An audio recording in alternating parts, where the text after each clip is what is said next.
যেই মানুষগুলো রুজি উপার্জনের বাহানা দিয়ে নামাজ বাদ দেয় এরা চালাক না বোকা? নিঃসন্দেহে এরা বোকা। আল্লাহ তাআলা বললেন, গোলাম নামাজি হয়ে যাও, ঘরের মানুষদেরকে নামাজি বানাও, আমি আল্লাহ তোমাকে রিজিক দিয়ে দিব। সেই জন্য অনুরোধ করে বলবো, কাজ থাকবে, কর্ম থাকবে, ব্যবসা থাকবে। আপনি দোকান খুইলা বইসা আছেন, ওই দিক দিয়া দেখবেন নামাজের ইকামত শুরু হওয়ার টাইম হয়ে গেল, কাস্টমারের ভিড় দেখবেন। মনে কইরেন না আমাদের এলাকায় তো বলে কাস্টমার লক্ষ্মী, এ কথা বলা জায়েজ নাই। ওদের ভাষায় কাস্টমার হলো এটা আমার জন্য একবারে লক্ষ্মী কয় আর কি, মানে সৌভাগ্য, কাস্টমার আসলে ভালো। নামাজের সময় আসলো যে কাস্টমার, আপনি বুঝবেন আল্লাহ পরীক্ষার জন্য পাঠাইছে। দেখি এইগুলার লোভে নামাজ বাদ দেয় কিনা, এগুলো আল্লাহর পরীক্ষা হতে পারে। সেজন্য অনুরোধ থাকবে, নামাজি হয়ে যাই, মুসল্লি হই। আল্লাহ তাআলার ওয়াদা কখনো মিথ্যা হতে পারে না, চিন্তার কোনো কারণ নাই। হয়তো উপার্জন কম হবে, কিন্তু নামাজি হওয়ার কারণে ওই অল্প উপার্জনে বরকত যিনি দিবেন তিনি কে? আমি দুইটা বিষয়ে প্রত্যেকটা পয়েন্ট থেকে টানতেছি যে নামাজি হইলে পরকালের লাভ কি, জাহান্নাম থেকে বাঁচা যাবে, দুনিয়ার লাভ কি, রিজিক পাওয়া যাবে। এই জন্য জাহান্নামীরাও বলল, জাহান্নামে আসার এক নম্বর কারণ হলো আমরা মুসল্লি ছিলাম না, নামাজি ছিলাম না। এখন আপনারা বলেন আমরা কি হব? আমি আর বেশি সময় করব না, বেশি সময় কষ্ট আপনাদের দিব না। অল্প সময়ের মধ্যে আমি আমার মূল আলোচনাটা গুছায়া নিয়ে আসছি ইনশাআল্লাহ। জান্নাতি জান্নাতে যাবার পর, জান্নাতে গিয়ে সে দুনিয়ার সব পরিচিত মানুষদেরকে খুঁজবে। বলেন তো, জান্নাতি জান্নাতে গিয়ে যদি দুনিয়ার সব পরিচিত মানুষকে খুঁজে, সে কি জান্নাতে দুনিয়ার সব পরিচিত মানুষকে পাবে? পাবে না। তাফসীরে ইবনে কাসীরের মধ্যে আসছে, আল্লাহ তাআলা জান্নাতি আর জাহান্নামীদের মধ্যে দেখা ও কথাবার্তার ব্যবস্থা করে দিবেন। জান্নাতি জাহান্নামীকে দেখবে, জাহান্নামী জান্নাতীকে দেখবে। জান্নাতি যখন জাহান্নামের দিকে তাকায় দেখবে দুনিয়ার অনেক পরিচিত মানুষ ওই জাহান্নামের শাস্তি ভোগ করতেছে। হয়তো তার কাছের বন্ধু, আত্মীয় স্বজন, প্রিয়জন। এই দৃশ্য যখন লোকটা দেখবে, সে আল্লাহর দরবারে কৃতজ্ঞতার মাত্রা বাড়ায়া দিবে। সে বলবে, আল্লাহ, দুনিয়ায় তো ওদের সাথে চলতাম, ওদের সাথে আমার সম্পর্ক ছিল, চলাফেরা ছিল। আল্লাহ, আপনি যদি আমার প্রতি দয়া না করতেন আল্লাহ, আজকে হয়তো আমাকেও ওদের সাথে জাহান্নামের মধ্যে থাকা লাগতো। আপনি আমার প্রতি দয়া করেছেন বিদায় আজকে আমি জান্নাতে আসতে পেরেছি। এইবার জাহান্নামী জান্নাতের দিকে তাকায় দেখবে, জান্নাতের মধ্যে তার পরিচিত আপনজন, প্রিয়জন অনেকে জান্নাতের নাজ নেয়ামত ভোগ করতেছে, সে জাহান্নামের শাস্তি ভোগ করতেছে। এই দৃশ্যটা দেখবার পর এমনিতেই তো জাহান্নামে যাওয়ার কষ্ট, এই দৃশ্য দেখার পর তার আফসোসটা বেড়ে যাবে। কারণ তার প্রিয়জন, আপনজন জান্নাতে, সে জাহান্নামে। সে দুনিয়ার কিছু সময়ের জন্য আফসোস করবে, যেই সময়গুলো ভালো কাজ করার সুযোগ থাকার পরেও করে নাই। বাজারে একই সাথে দোকানদারি করে, ব্যবসা করে। এক দোকানদার আজান হলে নামাজে যায়, আর একজন আজান হলে নামাজে যায় না। বলেন তো এমন আছে না নাই? বন্ধুরা একই মাঠে খেলে, একসাথে খেলে, একই সাথে চলে। আজান দিল, নামাজের সময় হলো, দুইজন নামাজ পড়তে যায়, 10 জন যায় না। বন্ধুরা একসাথে চলে, দুইজন ভালো কাজ করে, বাকিগুলা মন্দ কাজ করে। হয় কি হয় না? এই যে যারা মন্দ কাজ করছে, নেকের কাজ করে নাই, ওরা তখন আফসোস করবে আর বলবে, আহারে, আমরা যদি দুনিয়ায় ওদের সাথেই তো থাকতাম, যদি মসজিদে যাইতাম, নামাজি হইতাম, গোনার কাজ থেকে যদি বাঁচতাম, তাহলে আজকে আমিও ওদের সাথে জান্নাতে থাকতে পারতাম। এই যে আফসোস, এই আফসোস তাদের অন্তরে, তো আফসোসের কারণে কষ্টটা বেশি অনুভব হবে। এবার আল্লাহ তাআলা তাদের মধ্যে কথার ব্যবস্থা করে দিবে, কারণ জান্নাতি বান্দাদের জানতে মন চায় আমার আপনজন প্রিয়জন কেন জাহান্নামী হলো। আল্লাহ তাআলা জানায় দেন, ফি জান্নাতি ইয়াতাসাআলুনা আনিল মুজরিমিন। জান্নাতীরা পরস্পর মুজরিম পাপী তথা জাহান্নামীদেরকে জিজ্ঞাসা করবে, মা সালাকাকুম ফি সাকর। জান্নাতীরা পরস্পর ওই জাহান্নামীদেরকে জিজ্ঞাসা করবে, তোমরা জাহান্নামে যাওয়ার কারণ কি? কোন কারণে তোমরা জাহান্নামে গেলা? কারণ দুনিয়ায় তো একসাথেই চলতাম, একে অপরের পরিচিত ছিলাম, একই মাঠে খেলতাম, একই বাজারে ব্যবসা করতাম, একই অফিসে চাকরি করতাম। আমরা জান্নাতি, তোমরা কোন কারণে জাহান্নামে হলা? এইবার জাহান্নামীরা তাদের জাহান্নামে যাওয়ার 4টি কারণ বলবে। কয়টা কারণ? আরো জোরে, কয়টা কারণ? এই জাহান্নামীরা বলবে এই 4 কারণে আমরা জাহান্নামী। এই সূরার এই আয়াতগুলোর আলোকে আজকের মাহফিল থেকে আমাদের যেই জিনিসটা নিয়ে যেতে হবে সেটা হলো মাহফিলের শেষে এক একটা খিচুড়ির প্যাকেট, নাকি?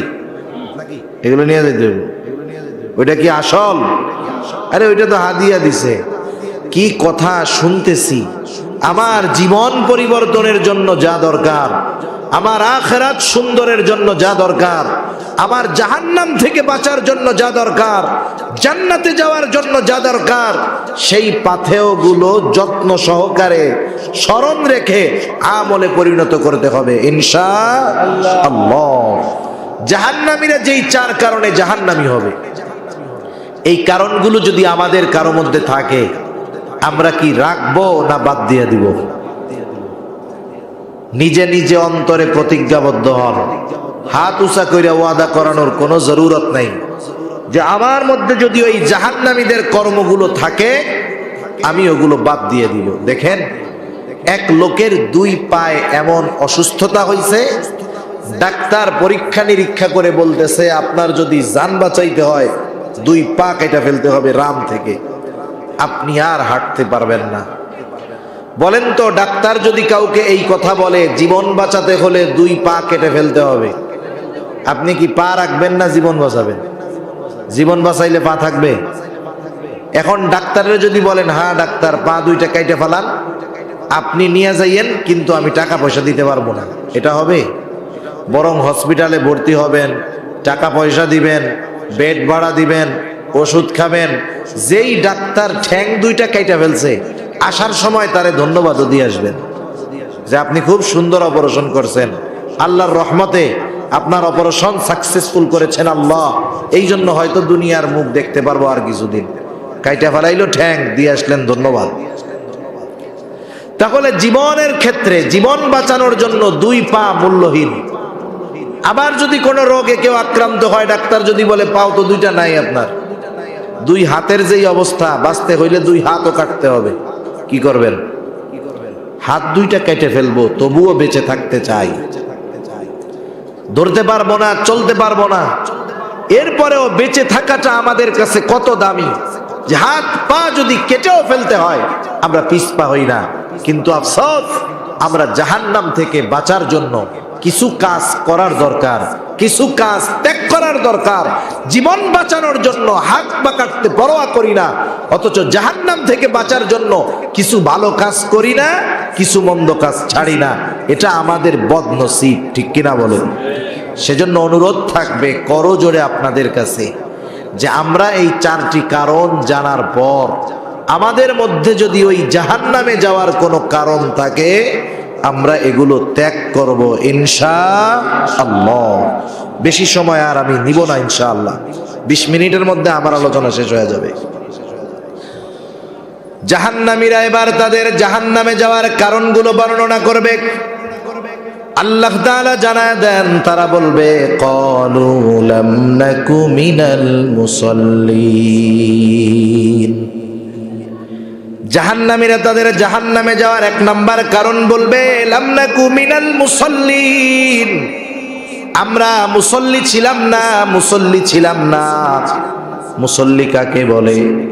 সপ্তাহে একদিন মসজিদে হাজিরা দিলে সে মুসল্লি নয়। আমাদের ঢাকা শহরে মাঝে মধ্যে দেখা যায় 5 তলা 7 তলা মসজিদ, জুমার দিন পুরা মসজিদ ভরপুর, ছাদেও জায়গা নাই, নামাজের জন্য মানুষের জায়গা না পেয়ে রাস্তায় দাঁড়ায় গেছে মসজিদের সামনে। মসজিদের ভিতরে যত মানুষ তার চাইতে বাহিরে আরো বেশি মানুষ। ওই মহল্লার ওই দিনের আসরের নামাজে যদি খোঁজ নেওয়া হয়, দেখা যাবে জুমার সময় যেই মসজিদে জায়গা নাই, রাস্তাও ফিলাপ, ওই মসজিদে ওই দিনের আসরের নামাজে নিচের তালার 3 কাতারও ভরে না। তাহলে বোঝা গেল আমাদের দেশের অধিকাংশ সাপ্তাহিক মুসল্লি, অরিজিনাল মুসল্লি সপ্তাহে একদিন মসজিদে হাজিরা দিলে হবে না। অরিজিনাল মুসল্লি দুনিয়ায় যত ব্যস্ততা থাকুক না কেন, সে নামাজ ছেড়ে দিবে না। তার অন্তর মসজিদের সাথে লাগোয়া থাকবে। নামাজের সময় যখন হবে, যত ব্যস্ততা থাক, সে সব কিছু বাদ দিয়ে আল্লাহর কুদরতি কদমে সেজদা দেওয়ার জন্য রওনা হয়ে যাবে। সেজন্য আমাদের খাঁটি মুসল্লি হওয়ার দরকার। আফসোসের কথা হলো, আমাদের বাংলাদেশ যত মুসলমান আছে, সব মুসলমানের মধ্যে 10% মানুষও 5 ওয়াক্ত নামাজ পড়ে না। তার মানে 8 থেকে 10% মানুষ মুসল্লি, বাকি 90% মানুষ মুসলমান বেনামাজি, মুসল্লি নয়। হয়তো কেউ সাপ্তাহিক নামাজি, কেউ বা হয়তো বছরে 2 বার নামাজ পড়ে, ঈদের নামাজ। আবার অনেক মুসলমান খুঁজে পাবেন সারা জীবনে কোনো নামাজে হাজিরা দেয় নাই, একটা নামাজে অংশগ্রহণ করেছে, সেটা হলো তার নিজের জানাজার নামাজ। এর আগে কোন নামাজে সে যায় নাই, একটা নামাজে সে অংশগ্রহণ করতে বাধ্য হয়েছে, কারণ ওই নামাজটা ছিল তার জানাজার নামাজ। এমনও মুসলমান আমাদের সমাজে খুঁজলে 2-1টা পাওয়া যাবে কি যাবে না? যাবে। এখন মানুষ তাইলে মুসল্লি না কেন, নামাজ পড়ে না কেন? এই কারণগুলো বাহির করার দরকার আছে না নাই? আপনি আমি যদি মানুষ নামাজ না পড়ার কারণ বাহির করি, তাহলে দেখা যাবে মানুষ তার কর্মের কারণে নামাজ পড়ে না, কাজ কর্মের কারণে। ব্যবসায়ী ব্যবসার কারণে পড়ে না, ভ্যানওয়ালা ভ্যান চালানোর কারণে পড়ে না, চাকরিজীবী চাকরি করার কারণে পড়ে না। তার মানে মানুষ তার কাজ কর্মের কারণে নামাজ পড়ার সুযোগ পায় না, ঠিক কিনা বলেন? এখন বলেন তো, বুঝা থাকলে, মানুষ কাজকর্ম, ব্যবসা বাণিজ্য, চাকরি, ট্রাক চালানো, বাস চালানো, টমটম চালানো, ভ্যান চালানো, এই কাজকর্ম কেন করে? হ্যাঁ, রিজিকের জন্য, তাই না? কিসের জন্য করে? জোরে কর। মানুষ সকল কর্ম, ব্যবসা, চাকরি বাকরি, এগুলো তো সব কর্ম, কেন করে? জোরে বলেন। এখন বুঝে থাকলে একটু জবাব দেন, এই রিজিকের মালিক কে? আরো জোরে, কে? ইমানদার এই কথা দৃঢ়ভাবে বিশ্বাস করতে হবে যে আমার কর্ম আমাকে রিজিক দেয় না। কর্ম হয়তো করি, কিন্তু মূলত রিজিক দেয় কে? আল্লাহ তাআলা দেয়। রিজিকের মালিক। রিজিক পাওয়ার যেই পদ্ধতি বলছে, সেই পদ্ধতি বাদ দিয়ে যদি আমরা রিজিক তালাশ করি, হয়তো রিজিক পাবো, কিন্তু বরকত থাকবে না। কি থাকবে না? বরকত থাকবে না। এখন রিজিকের মালিক কোন কাজ করলে রিজিক পাওয়া যাবে? রিজিকের মালিক বইলা দিছে, আমি আপনাদের একটু বলবো। রিজিকের মালিক বলে, ওয়া'মুর আহলাকা বিস-সালাতি ওয়াসতাবির আলাইহা লা নাসআলুকা রিজকা। রিজিকের মালিক বলে, গোলাম, তুমি তোমার অধীনস্থদেরকে নামাজের আদেশ করো, তুমিও নামাজের উপরে অটল থাকো। তার মানে গোলাম, ঘরের মানুষদেরকে মুসল্লি বানাও, তুমি নিজে মুসল্লি হয়ে যাও। তাইলে কি হবে? রিজিকের মালিক বলে, গোলাম, লা নাসআলুকা রিজকা, আমি আল্লাহ তোমার কাছে রিজিক চাই না। তুমি মুসল্লি, তোমার ঘরের মানুষ যদি মুসল্লি হয়ে যায়, আল্লাহ তাআলা বলতেছেন, নাহনু নারযুকুকা, আমি আল্লাহ তোমরা মুসল্লি হওয়ার কারণে তোমাকে আমি আল্লাহ রিজিক দিয়ে দিব। এখন আমার একটু বুঝে থাকলে জবাব দিবেন, যেই মানুষগুলো রুজি উপার্জনের বাহানা দিয়ে নামাজ বাদ দেয় এরা চালাক না বোকা? নিঃসন্দেহে এরা বোকা। আল্লাহ তাআলা বললেন, গোলাম নামাজি হয়ে যাও, ঘরের মানুষদেরকে নামাজি বানাও, আমি আল্লাহ তোমাকে রিজিক দিয়ে দিব। সেই জন্য অনুরোধ করে বলবো, কাজ থাকবে, কর্ম থাকবে, ব্যবসা থাকবে। আপনি দোকান খুইলা বইসা আছেন, ওই দিক দিয়া দেখবেন নামাজের ইকামত শুরু হওয়ার টাইম হয়ে গেল, কাস্টমারের ভিড় দেখবেন। মনে কইরেন না আমাদের এলাকায় তো বলে কাস্টমার লক্ষ্মী, এ কথা বলা জায়েজ নাই। ওদের ভাষায় কাস্টমার হলো এটা আমার জন্য একবারে লক্ষ্মী কয় আর কি, মানে সৌভাগ্য, কাস্টমার আসলে ভালো। নামাজের সময় আসলো যে কাস্টমার, আপনি বুঝবেন আল্লাহ পরীক্ষার জন্য পাঠাইছে। দেখি এইগুলার লোভে নামাজ বাদ দেয় কিনা, এগুলো আল্লাহর পরীক্ষা হতে পারে। সেজন্য অনুরোধ থাকবে, নামাজি হয়ে যাই, মুসল্লি হই।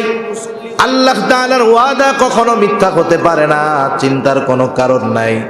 হয়তো উপার্জন কম হবে, কিন্তু নামাজি হওয়ার কারণে ওই অল্প উপার্জনে বরকত যিনি দিবেন তিনি কে? আমি দুইটা বিষয়ে প্রত্যেকটা পয়েন্ট থেকে টানতেছি যে নামাজি হইলে পরকালের লাভ কি, জাহান্নাম থেকে বাঁচা যাবে, দুনিয়ার লাভ কি, রিজিক পাওয়া যাবে। এই জন্য জাহান্নামীরাও বলল, জাহান্নামে আসার এক নম্বর কারণ হলো আমরা মুসল্লি ছিলাম না, নামাজি ছিলাম না। এখন আপনারা বলেন আমরা কি হব? আরো জোরে কি হব? আল্লাহ তৌফিক দান করুক, জোরে বলি আমিন। জাহান্নামীরা তাদের জাহান্নামে যাওয়ার দ্বিতীয় কারণ বলবে, ওয়ালাম নাকু নুতঈমুল মিসকিন, আমরা মিসকিনদেরকে খানা খাওয়াইতাম না। সাধারণভাবে খানা খাওয়ানো বড় ফজিলতের কাজ। খানা খাওয়ানোটাকে আমরা তিনটা ভাগে ভাগ করতে পারি। এক নাম্বার, সাধারণভাবে খানা খাওয়ানো। রাসূলুল্লাহ সাল্লাল্লাহু আলাইহি ওয়াসাল্লামের কাছে এক লোক এসে প্রশ্ন করতেছে, ইয়া রাসূলুল্লাহ আইয়ুল ইসলামি খাইর, ইসলামের মধ্যে সর্বোত্তম কাজ কোনটা? নবীজি ছিলেন উম্মতের রুহানি ডাক্তার।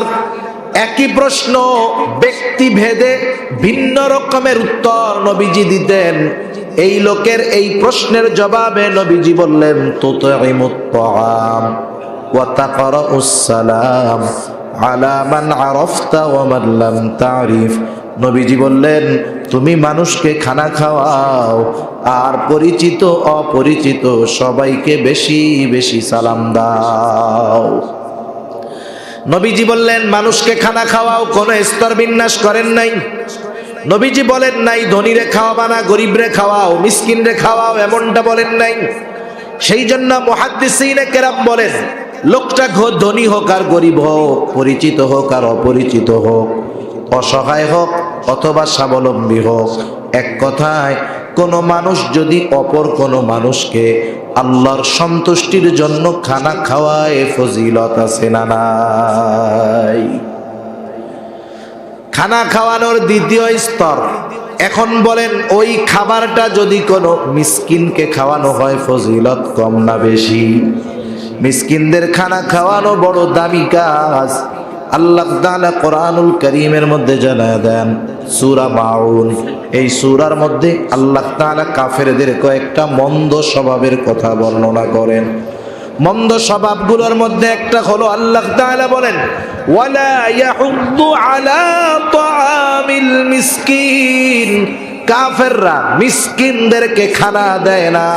মুফাসসিরিনে কেরাম বলেন, মিসকিনদের খানা না দেওয়া এটা হলো কাফেরদের স্বভাব। এর বিপরীত মিসকিনদের খানা দেওয়া এটা হলো প্রকৃত মুমিনের স্বভাব। তাহলে মিসকিনকে খানা দেওয়া মুমিনের কাজ। এখন কথা হলো, মিসকিনদেরকে যদি খানা দেই, আখিরাতে জাহান্নাম থেকে বাঁচবো, দুনিয়ার লাভ কি? পবিত্র কোরআনুল কারীমের একটা সূরা, সূরাতুল ফাজর, এই সূরার মধ্যে আল্লাহ তাআলা মানুষের রিজিক সংকীর্ণতার কয়েকটা কারণ বর্ণনা করেন। রিজিক সংকীর্ণতার অন্যতম কারণ আল্লাহ তাআলা বলেন, ওয়ালা তাহাদ্দুনা আলা তাআমিল মিসকিন। আল্লাহ তাআলা বলেন তোমাদের রিজিক সংকীর্ণতার অন্যতম কারণ তোমরা পরস্পর মিসকিনদেরকে খানা প্রদানে উৎসাহ দাও না। মুফাসসিরিনে কেরাম বলেন উদ্দেশ্য হলো নিজে মিসকিনরে খানা দাও না, অপরকেও খানা দিতে উৎসাহ দাও না। এই কথার আলোকে মুফাসসিরিনে কেরাম বলেন যেই ব্যক্তি মিসকিনদের খানা দেয়, অপরকে মিসকিনকে খানা খাওয়াইতে উৎসাহ প্রদান করে, আল্লাহ রব্বুল আলামিন ওই লোকটার রিজিক দুনিয়াতে প্রশস্ত করে দেয়। রিজিক প্রশস্তের ব্যাপারটা ভিন্ন। সম্পদ থাকলেই যে রিজিক প্রশস্ত তা না, আবার সম্পদ না থাকলেই যে রিজিক সংকীর্ণ তা না। আমাদের দেশে অনেক কোটিপতি আছে যারা ইচ্ছা করলে প্রতিদিন প্রতিবেলায় একটা উট জবাই করে খাইতে পারবে, কোনো ব্যাপার না। এমন টাকাওয়ালা আছে না নাই? আছে। এখন ওই মনে করেন এক ধনী অল্প বয়সে অসুস্থ হয়ে গেছে, ডাক্তারের কাছে গেছে টেস্ট করানোর জন্য। যারা টাকা যত বেশি এদের মরার ভয় তত বেশি। করোনার সময় দেখেন নাই, গ্রামের মানুষ করোনারে কোনো বার্তা দেয় নাই, কিন্তু শহরের মানুষ এতটা সতর্কতা অবলম্বন করছে। এমনও হয়েছে, কাহিনী শুনেছি যে করোনা আসবে, বাংলাদেশে তো কোনো ঘোষণা হয় নাই, 17ই মার্চের পরে হলো বাংলাদেশে হানা দিছে। এর আগে তো করোনা কিছু কাজবাজ করতে পারে নাই, কিন্তু এর আগের থেকেই একদল মানুষ 6 মাসের খাবার ঘরের মধ্যে নিয়া যা প্রয়োজন ফ্রিজে লোড দিয়া চিন্তা করছে আমরা আর 6-7 মাস বাইরে যাব না, দরজা জানালা সব ক্লোজ, বাইরের হাওয়া বাতাসও ঢুকতে পারে না, করোনা ঢুকবে কেমনে। দেখা গেল কি ওই বিল্ডিং এর একজন হঠাৎ করে অসুস্থ হয়েছে, হাসপাতালে নিছে, টেস্ট করছে ওর করোনা। যেই বিল্ডিং এ করোনা, ওই বিল্ডিং ধরে সবাইরে টেস্ট করছে, অধিকাংশ লোকগুলোর করোনা ধরা পড়ছে। এখন চিন্তা করে দেখেন কত সতর্কতা অবলম্বন করার পরেও তারা কাউরে ঢুকতে দেয় নাই, তারা ঘর থেকে বাইর হয় নাই, কিন্তু করোনা যায় তাগই ধরছে ঠিক মতো। সেজন্য টাকাওয়ালারা অল্প অসুস্থ হইলেই ডাক্তারের কাছে দৌড়ায়। এখন গেছে, ডাক্তাররাও বুঝে এ পার্টিরে যদি 2-4 হাজার টাকার টেস্ট দেই ও আমারে ডাক্তারই মনে করবে না। টেস্ট দিছে 1 লাখ টাকার টেস্ট। দেখবেন টাকাওয়ালারা এরকমই বলে, ভাই অমুক ডাক্তারের কাছে গেছি, আরে টেস্ট সেই ডাক্তার কত জাস্টিফাই করার পরে আমারে ওষুধ দিছে, মানে 1 লাখ টাকার টেস্ট করাইয়া তো 25,000 ডাক্তার খায়া বইয়া রয়েছে। ও তো আর তা বুঝে নেই। এখন টেস্ট করাইয়া ডাক্তারকে রিপোর্ট দেখাইতে আনছে, ডাক্তার বলে কাজ তো শেষ, কাজ শেষ। এই কথাই উনি আদামরা। কি হয়েছে ভাই? আপনার দুনিয়ার সব বড় বড় রোগ, আপনার কি রোগ? ডায়াবেটিস হাই, রক্তচাপ, হাই প্রেশার আছে, আপনার কিডনির সমস্যা, হার্টেও সমস্যা আছে, রোগ আর বাকি আছে এই দুনিয়ার, টাকাওয়ালা রোগ এইগুলো সব। এখন বলতেছে আপনি যদি বাঁচতে চান আমি যা বলি তাই শুনবেন। মানুষ আছে বাঁচার জন্য আল্লাহর কথা না শুনলেও ডাক্তারের কথা খুব ভালো মতো শুনে। কত মানুষ দুনিয়ায় আপনি পাবেন, ডাক্তার বলছে আপনার যেই ওষুধ দিলাম 4 ঘন্টা পর পর খাইতে হবে 6 ডোজ, 24 ঘন্টায় 6টা ট্যাবলেট যদি খাইতে হয় 4 ঘন্টা পর পর খাবেন। রাত 12টা একটা খাইছে, 4টা আর একটা খাইতে হবে। অ্যালার্ম দিয়া উঠা ওষুধ ঠিকই খায়, কিন্তু ফজরের নামাজ পড়ার মতো সৌভাগ্য তার হয় না। আমাদের দেশের কত পোলাপান আছে ফজরের নামাজ পড়তে পারে না, কিন্তু বিশ্বকাপ রাত জায়গা 2টা-3টার সময় উঠে দেখা, এটা কিন্তু মিস হয় নাই। ঠিক কিনা বলেন? কি জবাব দিবা? তুমি যদি এইটা হইতো যে তুমি তোমার অবস্থার কারণে উঠতে পারো নাই, আল্লাহ হয়তো ক্ষমা কইরা বলতো পড়ছস পরে মাফ করে দিলাম। কিন্তু তুমি রাত জায়গা উঠে ফুটবল খেলা দেখতে পারো, কিন্তু সকালে ঘুম থেকে উঠে ফজরের নামাজ পড়তে পারো না, তোমার জন্য ছাড় এত সহজ না। ঠিক কিনা বলো? এখন ডাক্তার বলতেছে বাঁচতে যদি চান আমি যা কই তাই শুনতে হবে। আচ্ছা ডাক্তার রাজি আছে। শোনেন, যেহেতু আপনার হাই প্রেশার, লবণ টবণ গরুর গোশত টোস্ত এসব খাবেনই না, টোটাল বাদ। আচ্ছা, কিডনির সমস্যা যেহেতু আছে শক্ত খাবার খাওয়া যাবে না, আবার হার্টেরও প্রবলেম আছে, আপনি খাবেন কি? শুনেন, আপনি খাবেন আলা চাউলের জাউ।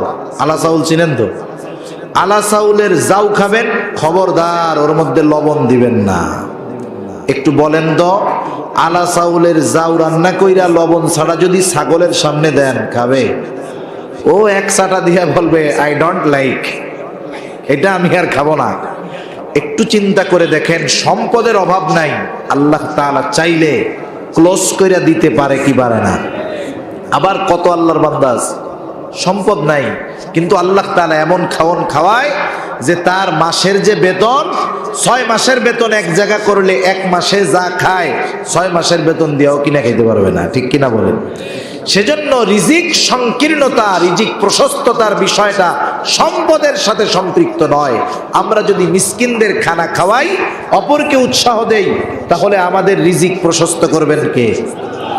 খানা খাওয়ানোর তৃতীয় স্তর, মিসকিন অসহায় ক্ষুধার্ত মানুষ যদি আমার আপনার প্রতিবেশী হয়, তাহলে ওই প্রতিবেশী অসহায়কে খানা দেওয়া শুধু ফজিলতের কাজ নয়, ঈমান সম্পৃক্ত বিষয়। নবীজি বলেন লাইসাল মুমিন আল্লাযী ইয়াশবাউ, ওই লোকটা মুমিন নয় যে নিজে পেট ভরে খায় আর তার প্রতিবেশী তার পাশে অভুক্ত কাটায়। সেজন্য রোজার মাস আসতেছে, অনেকে এখনই চিন্তা করতেছে 1 বস্তা ছোলা কিনা রাখবো, 1 বস্তা খেজুর, বেসন, সব দাম বাড়ার আগে আগে যা লাগে সব কিনা রাখবো।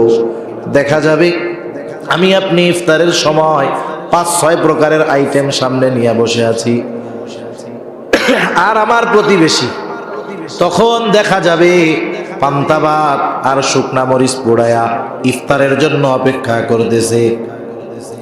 আমি 6 আইটেম সামনে নিয়া এরপরেও আরো 1 আইটেমের জন্য আফসোস হয়, কিন্তু আমার প্রতিবেশী পান্তা ভাত আর মরিচ পোড়া নিয়ে অপেক্ষা করতেছে। এমনটা শোভনীয় নয়। যদি এমনটা হয়, বুঝতে হবে আমি আপনি প্রকৃত মুমিন হতে পারি নাই।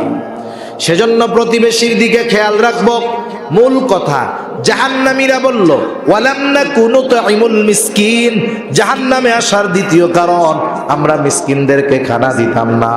আমরা মিসকিনদের খানা খাওয়াবো, জাহান্নাম থেকে বাঁচতে পারবো, দুনিয়ার রিজিক আল্লাহ প্রশস্ত করে দিবে। 3 নাম্বার কারণ, তারা বলবে ওয়া কুন্না নাখুদু মাআল খাইদিন, আমরা অনর্থক মজলিসে যারা মগ্ন থাকত তাদের সাথে গিয়ে আমরা বসতাম। আমাদের দেশের প্রত্যেকটা চায়ের দোকানের মজলিস অনর্থক মজলিস আছে না নাই? চার দোকান হলো এমন এক জায়গা, এক জায়গায় সব কিছু পাওয়া যায়। সুপার মার্কেট, ঢাকা শহরে কিছু মার্কেট আছে, এটা কয় সুপার শপ, একেবারে যা দরকার A to Z সব পাওয়া যায়। আর চার দোকান হইল সুপার জ্ঞানীদের জায়গা, ওই জায়গা যাবেন ডাক্তার, ইঞ্জিনিয়ার, উকিল, ব্যারিস্টার সব আছে। বৈশা থাকে চার দোকানে, যুদ্ধ বন্ধ করে দেয় ইউক্রেন রাশিয়ার, চাই চুমুক দেয়ার বলে পুতিন যে কি করে আমি বুঝি না, একটা মাইরা দিলেই তো ইউক্রেন শেষ। এ বুদ্ধি দেয় না, এরকম কি করে? বৈশা আছে কই, খবর লাগায় কই। আদার ব্যাপারী জাহাজের খবর নেওয়া আমাদের একটা অভ্যাস হয়ে গেছে। এই যে মজলিসগুলো, এই সব জায়গায় যা হয় অনর্থক কাজ আর কথাবার্তা, দুনিয়ার কোনো লাভ নাই, আখিরাতের কোনো লাভ নাই। সেজন্য 2 ধরনের মজলিস ছাড়া বাকি সব মজলিস এগুলো আমাদের জাহান্নামে যাওয়ার কারণ হতে পারে।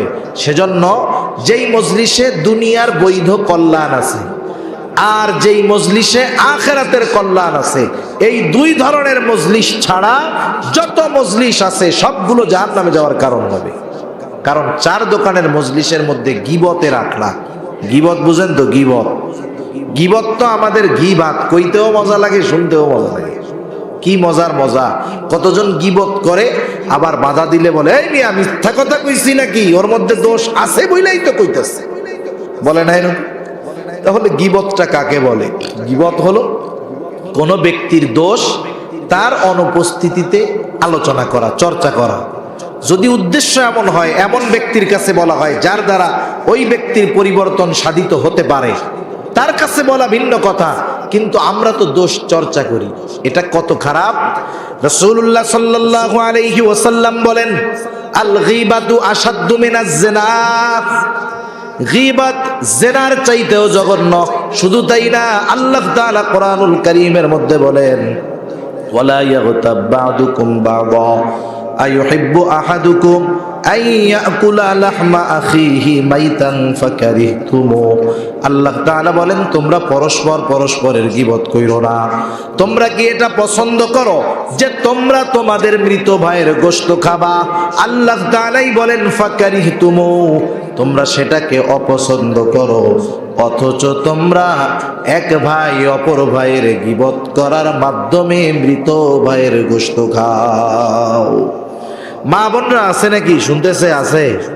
এই যে রোজার মাস আসতেছে, রোজার মাসে যখন রোজা রাখবে মানুষ মনে করে না খাইয়া থাকার নামই হলো রোজা। আসলে বিষয়টা এমন নয়, বরং প্রত্যেকটা অঙ্গ প্রত্যঙ্গের রোজা আছে। রোজা রেখে যদি কেউ গুনাহ করে, রোজার যেই ফজিলত সেগুলা থেকে সে বঞ্চিত হবে। ফরজিয়ত হয়তো আদায় হবে, কিন্তু রোজার যেই ফজিলত সেগুলা থেকে সে বঞ্চিত হবে। আমাদের দেশে অনেক সময় হয়, রোজার মাসে তো সকালেও রান্না নাই, দুপুরেও রান্না নেই। অনেক সময় আমাদের মা বোনেরা এক জায়গায় বসেন, এক জায়গায় বসে ভালো কথাই শুরু করেন, কিন্তু ভালো কথা থেকে এক সময় আস্তে আস্তে ওই মজলিসটা গীবতের মজলিসে পরিণত হয়ে যায়। ঠিক কিনা বলেন? এজন্য এই রোজার মাসে মা বোনদের প্রতিও বিশেষ অনুরোধ থাকবে, আমরা এই ধরনের হালাকা, এই ধরনের মজলিস কায়েম করব না। সারা বছরই তো কষ্ট থাকে। গ্রামের মানুষ যারা গৃহস্থ ফ্যামিলি, এদের সারা বছরই এক ফসলের পরে আর এক ফসলের কর্ম থাকে। রোজার মাস সকলেই চিন্তা করে কাজের চাপটা একটু কমায়া দিতে। এই ফাঁকে আমরা একটু কিতাবাদি পড়বো, কোরআন শরীফটা একটু পড়বো, কিছু মাসলা মাসাইল জানবো, কিছু দ্বীনি মুযাকারা করব। তাহলে কি হবে? আমার রোজা রাখাও হবে, রোজার যেই ফজিলত সেটাও আমি পাবো। কিন্তু রোজা রেখে যদি গুনাহ করি, রোজার ফরজিয়ত আদায় হবে ঠিক, কিন্তু রোজার যেই অনেক ফজিলতের কথা হাদিসের মধ্যে আসছে সবগুলো থেকে আমাদের বঞ্চিত হতে হবে। সেজন্য রোজা রাইখা গুনাহ করব না, বলেন ইনশাআল্লাহ। অনর্থক মজলিসে আমরা লিপ্ত হইতাম। 4 নাম্বার, তারা বলবে ওয়া কুন্না নুকাদ্দিবু বিয়াউমিদ্দিন, আমরা কিয়ামতের দিবসকে অস্বীকার করতাম। মুফাসসিরিনে কেরাম বলেন দুটো দিক হতে পারে। একটা হলো কিয়ামতকে অস্বীকার করা, কিয়ামত অস্বীকার করলে জাহান্নাম, কোনো সন্দেহ নাই। আর একটা হলো কিয়ামত অস্বীকার করে না, তবে কিয়ামতের ব্যাপারে উদাসীন, গাফেল, ও জাহান্নামে যাবে। অস্বীকার করলে অনন্তকাল জাহান্নামী, আর যদি গাফেল হয় তাকেও হয়তো দীর্ঘস্থায়ী জাহান্নামের মধ্যে থাকতে হবে। এইবার জাহান্নামীরা বলবে এভাবে চলছে দুনিয়া, নামাজ পড়লাম না, মিসকিনদের খানা দিলাম না, অনর্থক মজলিসে সময় কাটায় দিলাম, আমরা কিয়ামতের ব্যাপারে উদাসীন ছিলাম, এভাবে চলছে দুনিয়া, হায়াত ফুরায় গেল। হাত্তা আতানাল ইয়াকিন, দৃঢ় সত্যের আগমন ঘটলো, অর্থাৎ মৃত্যুর আগমন ঘটলো। মারা গেলাম, তাওবা করতে পারলাম না, ভালো কাজ করতে পারলাম না, এখন আমাদের ঠিকানা হলো জাহান্নাম। তাহলে একটু চিন্তা করে দেখেন, স্পষ্টভাবে আল্লাহ তাআলা জানায় দিলেন সূরা মুদ্দাসসিরের এই আয়াতগুলোর আলোকে, জাহান্নামীরা কয় কারণে জাহান্নামী? আরো জোরে বলেন, কয় কারণে? 1 নাম্বার, ওরা মুসল্লি নয়, আমরা মুসল্লি হব। 2 নাম্বার, ওরা মিসকিনদের খানা দিত না, আমরা মিসকিন অসহায়দেরকে খানা দিব। তারা অনর্থক মজলিসে বৈশা মগ্ন হতো, অনর্থক কথাবার্তায় লিপ্ত থাকতো, আমরা অনর্থক মজলিস ত্যাগ করব। 4 নাম্বার, তারা কিয়ামতের ব্যাপারে অবিশ্বাসী, উদাসীন ছিল, আমরা কিয়ামতের ব্যাপারে দৃঢ় বিশ্বাসী হব। জোরে বলে ইনশাআল্লাহ, আরো জোরে ইনশাআল্লাহ। সর্বশেষ 1-2 মিনিটে কথা বলে আমি শেষ করে দিব, মূল সময় আমার শেষ। এখন আসেন একটু চিন্তা করে দেখেন, এতটুকু চিন্তা মাথার মধ্যে নিয়ে একটু বাড়িতে যাবেন, একটু চিন্তা করে দেখেন তো যে আল্লাহ তাআলা কোরআনুল কারীমের মধ্যে বলছেন যে যারা দুনিয়াতে ভালো কাজ করে না, ইমানদার বেঈমান, যারা ভালো কাজ করে না, নেক কাজ করে না, দান সাদকা করে না, নামাজ কালাম পড়ে না, এরা মারা যাওয়ার পরে এরা আফসোস করে। এরা মারা যাওয়ার পরে কি করে? আফসোস করে। এই আফসোস আমরা কেউ দেখিও না, শুনিও না, কিন্তু যিনি দেখেন, যিনি শোনেন, তিনি কে? এখন আফসোস কি জন্য করে জানেন? আফসোস করে হায়াতের জন্য। কিসের জন্য? বলে আল্লাহ আমাদেরকে একটু সময় দিয়া দুনিয়াতে যাওয়ার একটু সুযোগ দেন। কি বলে? একটু সময় দেন আমাদের। আল্লাহ তাআলা কোরআনুল কারীমের মধ্যে বলেন, এই মানুষগুলো কি বলে? ফায়াকুলা রব্বি লাউলা আখরতানি ইলা আজালিন করিব, ও আমার রব আমাদেরকে যদি একটু অবকাশ দিতেন, একটু সময় দিতেন, আমরা যদি আবার কিছু সময়ের জন্য দুনিয়ায় যাওয়ার সুযোগ পাইতাম, ফাআসসাদদাকা ওয়া আকুম মিনাস সলিহিন, আমরা দুনিয়ায় গিয়ে আমাদের সম্পদ থেকে দান সাদাকা করতাম, এত বেশি নেক আমল করতাম যে আমরা সৎ কর্মশীলদের অন্তর্ভুক্ত হয়ে যাইতাম। বলেন তো ওই মানুষগুলো মৃত্যুর পরে আল্লাহ তাআলার কাছে কিছু সময় চাইবে, কিন্তু তাদের কি সেই সময় দেওয়া হবে নাকি? ওই মরার পরে যেই সময়ের জন্য তারা আফসোস করবে, আমরা যারা বেঁচে আছি সেই মূল্যবান সম্পদ সময় আমাদের আছে না নাই? এই জন্য চিন্তা করতে হবে ভাই, যেন মরার পরে এই সময়ের জন্য আফসোস না করা লাগে। মোমবাতির মতো হলো হায়াত। মোমবাতি যেমন যখন জ্বালায় দেওয়া হয় আস্তে আস্তে ক্ষয় হয়ে যায়, এক সময় নিশ্চিহ্ন হয়ে যায়। আমি আপনি যখন মায়ের গর্ভে ছিলাম, আমাকে আপনাকে যেই দিন রূহ দেওয়া হয়েছে ওই দিন থেকে হায়াত নামক মোমবাতিটা জ্বালায় দেওয়া হয়েছে। সময় যাচ্ছে, মোমবাতি যেমন সময়ের সাথে সাথে ক্ষয় হওয়ার দিকে যায়, লয় হওয়ার দিকে যায়, সময় যত যায় আমি আপনিও মৃত্যুর দিকে ধাবিত হচ্ছি। এই চিন্তাটা বেশি বেশি কইরা দুনিয়ার এই সময়টাকে কাজে লাগাবো ইনশাআল্লাহ, যেন আমাদের মরার পরে আফসোস না করতে হয়। এজন্য আল্লাহ তাআলা বান্দার প্রতি কত মেহেরবান। একটু চিন্তা করে দেখেন, একেবারে খোলাসা ভাবে, স্পষ্ট ভাবে বান্দাদেরকে সব খবর আল্লাহ তাআলা দিয়ে দিয়েছেন এই কোরআন হাদিসের মধ্যে। এরপরেও কেন আমরা গাফেল? বলেন তো, একটা লোক জানলো না, না জেনে একটা অন্যায় করলো, আরেকজন ওই কাজটা খারাপ জানার পরেও করলো। এই দুই লোককে যদি আপনার সামনেই বিচারের জন্য হাজির করা হয় যে এদের দুইজনের অপরাধ একই, তবে তফাৎ ও যে এইটা অপরাধ জানতো না আর ও জানে এইটা অপরাধ এরপরেও করছে, আপনি কি বিচার করবেন? বলেন, কি বিচার করবেন? বলবেন যে জানে না তার একটু শাস্তি কম দিবেন। বলবেন ও তো জানে না সেজন্য ওরে মাফ করলাম প্রথমবার, তুই যাই না কেন করলি, তোর শাস্তি হবে দ্বিগুণ, এইবারেরটা আর গতবারেরটা। ঠিক কিনা বলেন? তাহলে আমাদেরকে কোরআন সুন্নায় কি করতে হবে, কি ছাড়তে হবে, কি করলে জান্নাতি হব, কি করলে জাহান্নাম থেকে বাঁচবো, স্পষ্ট খোলাসা ভাবে জানিয়ে দিয়েছেন আল্লাহ তাআলা। এগুলো আমরা অনেক কিছু জানার পরেও যখন আমল করি না, তাইলে শাস্তির মাত্রা কম হবে না বেশি হবে? আমাদের সকলকে বিশেষ করে ভাই আমার বুক ব্যথাচ্ছে, এটা তো আগে বলবেন। ওগুলো প্রস্তুত হয় নাই, তাহলে হারিয়ে করেন না। আমি আলোচনা শেষ করে দিয়েছি, আমি বারবার যখন বললাম তখন বলবেন না। আমি এমনি এত দীর্ঘ সময় করি না, আমার বুক পিঠ ব্যথাচ্ছে, বুঝতেছেন না তো? রাত বাজে 1:45 তো বেজে গেছে, 12:40।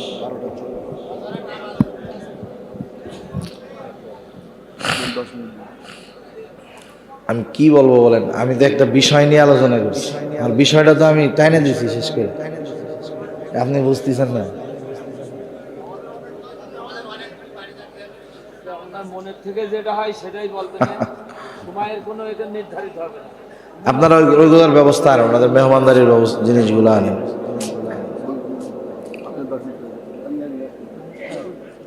যাই হোক, মূল বিষয়গুলো হলো সময়ের মূল্যায়নটা, এটা বোঝা। সময় আমাদের এ দুনিয়ার সবচাইতে দামি এক সম্পদ, দুনিয়ার অন্যতম দামি সম্পদ এক সময়। এখন সুযোগ আছে, সময় আছে, আমরা এই সুযোগ এবং সময়গুলোকে নেকে ভালো কাজে পরিণত করার চেষ্টা করব। কখন কার মৃত্যু আসে বিষয়টা বলা যায় না, কখন হায়াত ফুরিয়ে যায় এটা বলা যায় না।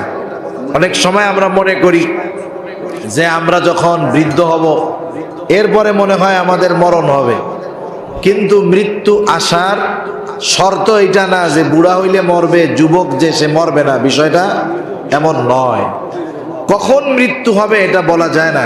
আমাদের প্রত্যেকের একটা নির্ধারিত সময় আছে।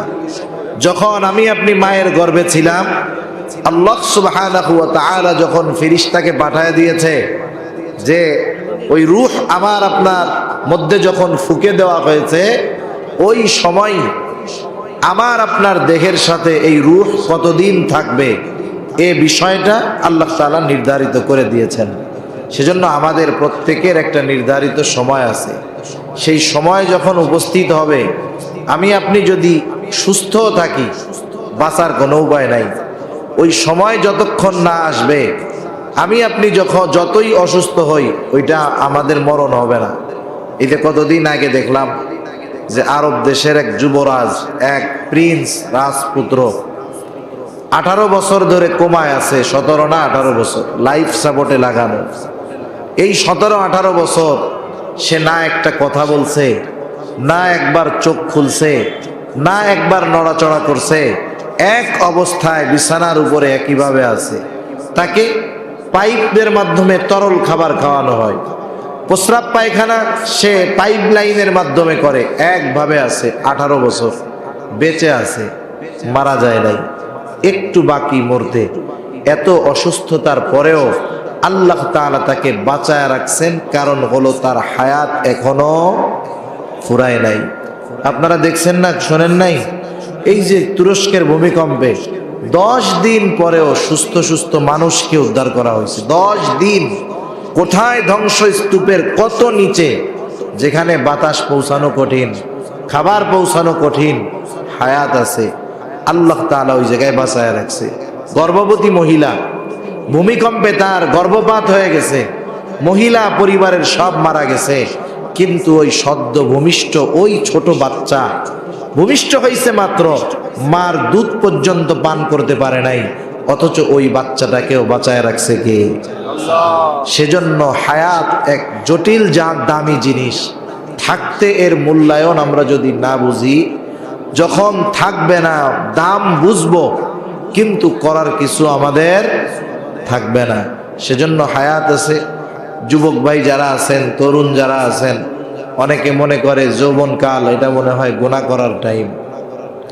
অনেক অভিভাবক আমার জানা আছে এরকম, তার ছেলে যুবক মানুষ অপরাধ করছে, তিনি নামাজি মানুষ, মসজিদে আছেন, মসজিদ কমিটির দায়িত্বেও আছেন। ওনার কাছে একদল মানুষ এসে ওনার সন্তানের ওই অপরাধের ব্যাপারে অভিযোগ দিয়েছে যে আপনার ছেলে এই কাজটা করছে। এক্ষেত্রে বাবার দায়িত্ব কি? বাবার দায়িত্ব হলো ওই সন্তানকে শাসন করা, ঠিক কিনা? উপস্থিত মানুষের সামনে উনি কি জবাব দিলেন জানেন? বলে, আরে যৌবনকালে এটা একটু কইরাই থাকে, আমরাও কত করছি। ওনার ছেলের ব্যাপারে অভিযোগ দেওয়া হলো, উনি কি বললেন? যৌবনকালে এটা করেই থাকে, আমরাও কত করছি। এর দ্বারা কি হলো? উনি ওনার ওই সন্তানকে এই কাজে বাধা না দিয়ে আরো কেমন যেন উৎসাহী করলেন। উনি বুঝাইতে চাইলেন যে যৌবনকাল এটা মনে হয় গুনাহ করার টাইম। আমাদের তরুণ যুবক ভাইয়েরা এটা মনে করে অনেক ক্ষেত্রে যে আমরা তরুণ, আমরা যুবক, আমরা এখন কিশোর, আমরা প্রাইমারি পাড়ি দিয়ে হাই স্কুলে উঠেছি, হাই স্কুল থেকে আমরা এখন কলেজে গিয়েছি, কলেজ থেকে যখন ভার্সিটিতে যায় ওরা তো মনে করে আমরা দুনিয়ার যৌবনের পাখা মেলে উঠতেছি। হায় হায়, ইসলাম বিদ্বেষীরা তরুণ কিশোর যুবকদেরকে টার্গেট করে তাদের চরিত্র ধ্বংসের মিশনে নামছে। অথচ দেখেন ইসলাম যৌবনকালের ব্যাপারে কতটা গুরুত্ব দেয়। কিয়ামতের দিন প্রত্যেকটা মানুষকে 5টা করে প্রশ্ন করা হবে। কয়টা প্রশ্ন? 5 প্রশ্ন। যারা নাবালক তাদের অবস্থা ভিন্ন। 5 প্রশ্নের মধ্যে সবচাইতে গুরুত্বপূর্ণ প্রশ্ন হলো, তুমি তোমার যৌবনকাল কিভাবে অতিবাহিত করছো? স্পেশাল প্রশ্ন, যে তুমি তোমার যৌবনকাল কিভাবে অতিবাহিত করেছো। শুধু তাই না, রাসূল আকরাম সাল্লাল্লাহু আলাইহি ওয়াসাল্লামও যৌবনকালের ইবাদতের গুরুত্ব বোঝাতে গিয়ে বলেন, হাসরের দিন, কিয়ামতের দিন 9,30,00,000 মাইল দূরের ওই সূর্যটা মানুষের একেবারে নিকটে থাকবে। এত দূরে সূর্য, তাই এই গরমের সময় কি তাপ, আর যখন একেবারে কাছে থাকবে কি অবস্থা হবে। নবীজি সাল্লাল্লাহু আলাইহি ওয়াসাল্লাম বলেন, কোথাও কোনো ছায়া থাকবে না আরশের ছায়া ছাড়া। নবীজি বলেন, ওই আরশের ছায়ায় 7 শ্রেণীর মানুষ স্থান পাবে। কয় শ্রেণীর মানুষ? 7 শ্রেণীর মানুষ। এর মধ্যে এক শ্রেণীর মানুষ হলো ওই যুবক যে তার যৌবনকাল ইবাদতের মাধ্যমে অতিবাহিত করেছে। ওই যুবক আরশের ছায়ায় পাবে। এই ধরনের হাদিস দ্বারা এটাই বোঝা যায় যে ইসলাম আমাদেরকে সুস্থ থাকা অবস্থায় যৌবনের ইবাদতের ব্যাপারে উদ্বুদ্ধ করে, আর ইসলাম বিদ্বেষীরা আমাদের যৌবনকালকে এনজয়ের টাইম মনে করার জন্য আমাদের উদ্বুদ্ধ করে। ঠিক কিনা বলেন? আচ্ছা দেখেন তো, অনেকে আছেন সরকারি চাকরি করেন, 18, 19, 20 বছর বয়সে সরকারি চাকরি হলো, 63 বছর বয়সে আপনি রিটায়ারমেন্টে আসলেন। এই যে আপনার জীবনের সবচাইতে গুরুত্বপূর্ণ 40টা বছর আপনি গভর্নমেন্টকে সার্ভিস দিয়েছেন। 62 বছর বয়সে যখন আপনি বাড়ি আসছেন, আপনি অকেজ। এটাই বাস্তবতা।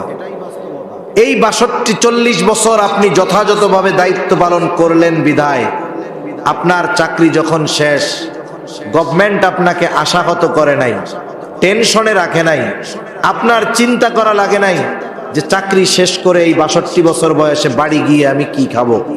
টেনশন করা লাগছে? আপনি আসার সময় আপনাকে এককালীন মোটা অঙ্কের একটা টাকা দিয়েছে, আবার প্রতি মাসে মাসে পেনশনের ব্যবস্থা করছে। আপনি হয়তো চিন্তা করতেন যে আমার তো স্ত্রী আছে, আমি মারা গেলে আমার বউ কি করবে।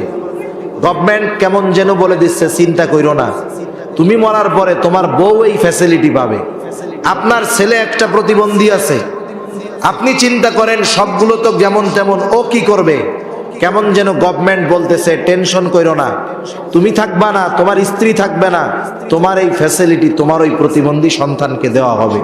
একটু চিন্তা করে দেখেন তো, দুনিয়ার একজন রাষ্ট্রপ্রধানের বা এক গভর্নমেন্টের দায়িত্ব যথাযথভাবে পালন করার পর জীবনের শেষ সময় এসে সে আশাহত করে না, আগে চাকরি কইরা বেতন পাইতো, শেষ সময় চাকরি ছাড়া বেতন দেয়। ঠিক কিনা? এজন্য কোন ব্যক্তি যদি যৌবনকালে ইবাদত করে, সুস্থ অবস্থায় সে যেই ইবাদতগুলো করে, সে যদি কখনো অসুস্থ হয়ে যায়, এই সুস্থতাকালীন যেই ইবাদতগুলো করত অতিরিক্ত, অসুস্থতার সময় ইবাদত না করলেও আল্লাহ তাআলা সুস্থতার সময়ের সমপরিমাণ সওয়াব তার আমলনামায় দিয়ে দেয়। সুবহানাল্লাহ। এজন্য আমি যে কথাটা বোঝাতে চাইলাম যে এখন আমরা সুস্থ আছি, হায়াতটা বড় দামি, সময়টা বড় দামি। এখন যদি কাজে লাগাই তাইলে পরে আর আফসোস করতে হবে না। আল্লাহ তাআলা আমাদের সবাইকে সময়ের দাম, সময়ের মূল্য বোঝার তৌফিক দান করুন। সকলে বলি আমিন, আরো জোরে বলি আমিন। দোয়া হয়ে যাবে। এখন আপনারা একটু মেহরবানি করে কাতার ধরে বসবে, একটু লাইনটা সোজা করে বসি, জিকিরের সাথে সাথে আউট কথা না বলি, আমরা একটু লাইন ধরে বসি যাতে আপনাদের কাছে মেহমানদারির এগুলা পৌঁছাতে একটু সুবিধা হয়। লা ইলাহা ইল্লাল্লাহ।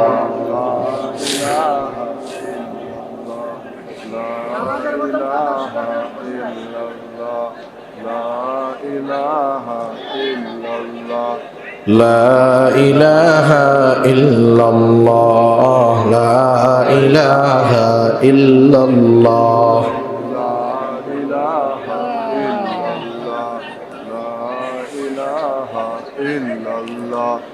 লা ইলাহা ইল্লাল্লাহ, লা ইলাহা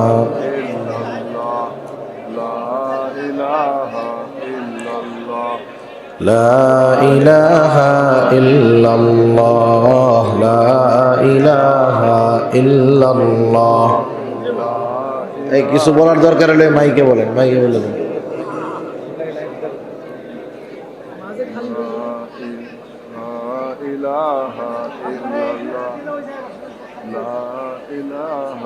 ইল্লাল্লাহ লা ইলাহা ইল্লাল্লাহ লা ইলাহা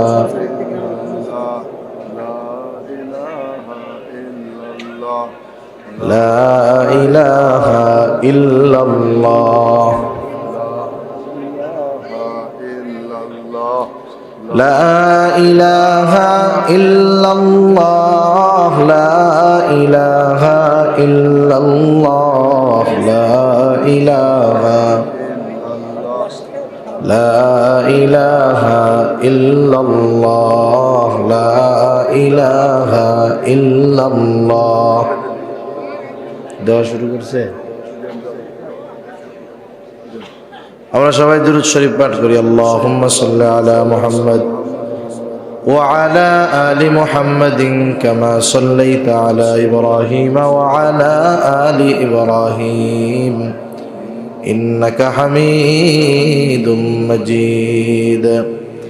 اللهم بارك على محمد وعلى آل محمد كما باركت على إبراهيم وعلى آل إبراهيم إنك حميد مجيد. الحمد لله رب العالمين والعاقبة للمتقين والصلاة والسلام على خير خلقه محمد وعلى آله وأصحابه أجمعين. ربنا ظلمنا أنفسنا وإن لم تغفر لنا وترحمنا لنكونن من الخاسرين. ربنا آتنا في الدنيا حسنة وفي الآخرة حسنة وقنا عذاب النار. ربنا فاغفر لنا ذنوبنا وكفر عنا سيئاتنا وتوفنا مع الأبرار. ربنا وآتنا ما وعدتنا على رسلك ولا تخزنا يوم القيامة إنك لا تخلف الميعاد. اللهم حاسبنا حسابا يسيرا. اللهم حاسبنا حسابا يسيرا. اللهم إنك عفو كريم تحب العفو فاعف عنا. اللهم إنك عفو كريم تحب العفو فاعف عنا.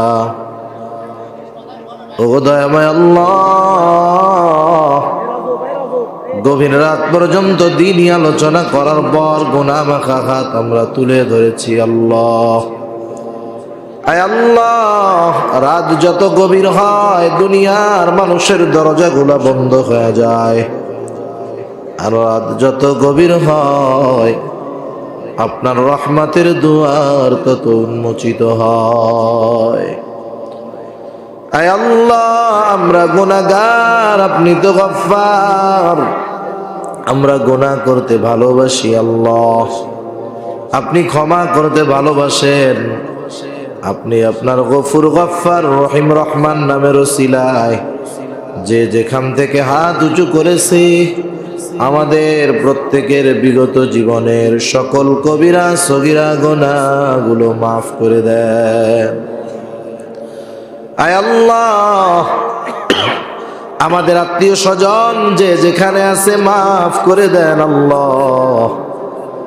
যারা দুনিয়া ছেড়ে চলে গেছে তাদের মাফ করে কবরগুলো আপনি জান্নাতের টুকরো বানায়া দেন ইয়া রব্বাল আলামিন।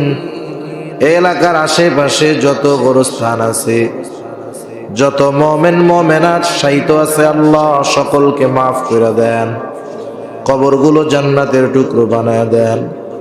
যেই সমস্ত মুরব্বীরা বেঁচে আছে সুস্থ দীর্ঘ নেক হায়াত আল্লাহ আপনি দিয়ে দেন ইয়া রব্বাল আলামিন। আমাদের মধ্যে যারা অসুস্থ সুস্থতা দান করেন আল্লাহ। আমাদের আত্মীয় স্বজন যাদের অসুস্থ আছে আয় আল্লাহ সকলকে আপনি পরিপূর্ণ সুস্থতা দান করেন ইয়া রব্বাল আলামিন। খাস করে আল্লাহ আজকের এই মাহফিল আপনি কবুল আর মঞ্জুর করে নেন আয় আল্লাহ। উলামায়ে কেরাম যা কিছু আলোচনা করেছেন এই পর্যন্ত যা কিছু আলোচনা হয়েছে আল্লাহ প্রয়োজনীয় কথাগুলো স্মরণ রেখে আমলের কথাগুলো আমলে পরিণত করার তৌফিক আল্লাহ আপনি দিয়ে দেন।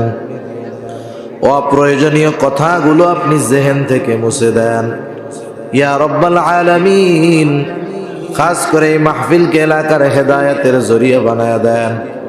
কিয়ামত পর্যন্ত এই মাহফিল জারি রাখার জিম্মাদারি আল্লাহ আপনি নিয়ে নেন ইয়া রব্বাল আলামিন। খাস করে এই মাহফিল কামিয়াবির জন্য যারা অর্থ দিয়ে শ্রম দিয়ে সময় দিয়ে সৎ পরামর্শ দিয়ে আয় আল্লাহ ব্যস্ততাকে উপেক্ষা করে উপস্থিত হয়ে বিভিন্নভাবে সহযোগিতা করেছে আল্লাহ, প্রত্যেকের ছোট বড় সকল প্রকার সাহায্য সহযোগিতা আপনি কবুলের মঞ্জুর করে নেন।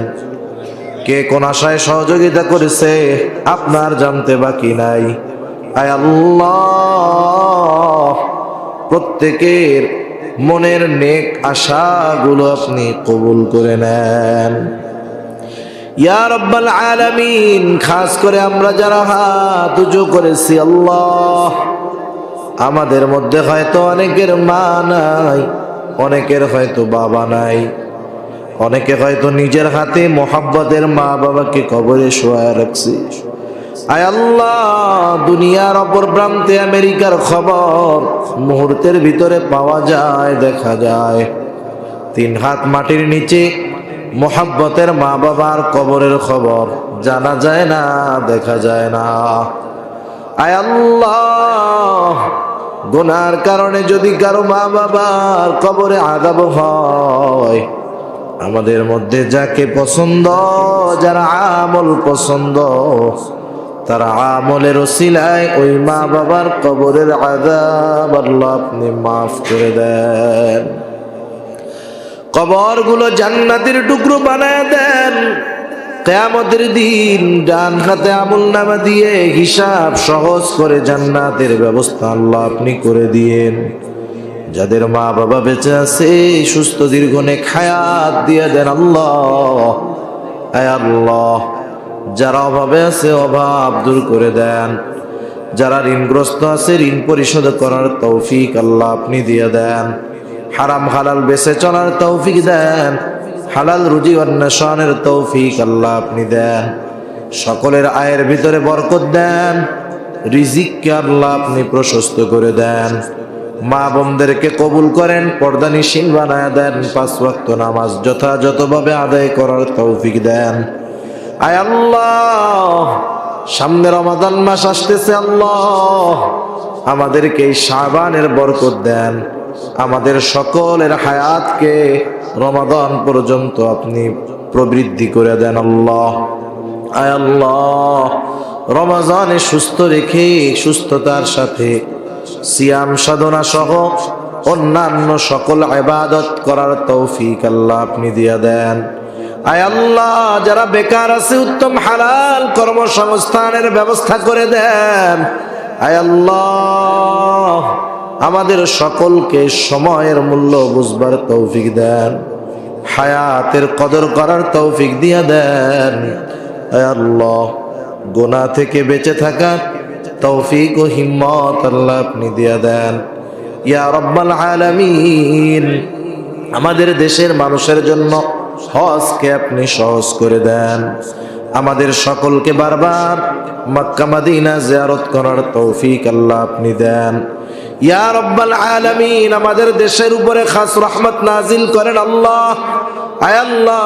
খাস করে তুরস্ক সিরিয়ায় ভূমিকম্পে যত মুমিন মুমিনাত দুনিয়া থেকে চলে গেছে, আয় আল্লাহ, আয় আল্লাহ, তাদের সকলকে শাহাদাতের মর্যাদা আপনি দিয়ে দেন। বেনামাজিদেরকে নামাজি বানায়া দেন, সুন্নাতবিহীন মানুষগুলোকে সুন্নাতওয়ালা বানায়া দেন।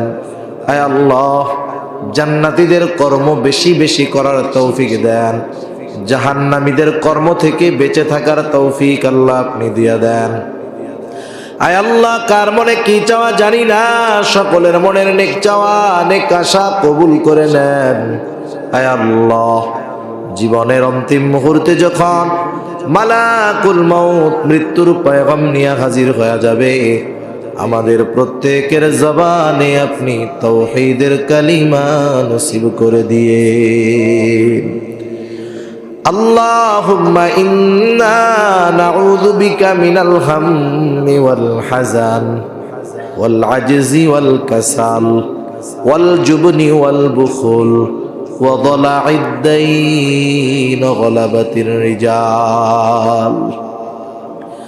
রব্বি ইজআলনি মুকিমাস সালাতি ওয়া মিন যুররিয়্যতি রব্বানা ওয়া তাকাব্বাল দুআ। ربنا اغفر لي ولوالدي وللمؤمنين يوم يقوم الحساب. ربنا هب لنا من أزواجنا وذرياتنا قرة أعين وجعلنا للمتقين إماما. رب ارحمهما كما ربياني صغيرا. رب ارحمهما كما ربياني صغيرا. وصلى الله تعالى على خير خلقه محمد وعلى آله وأصحابه أجمعين.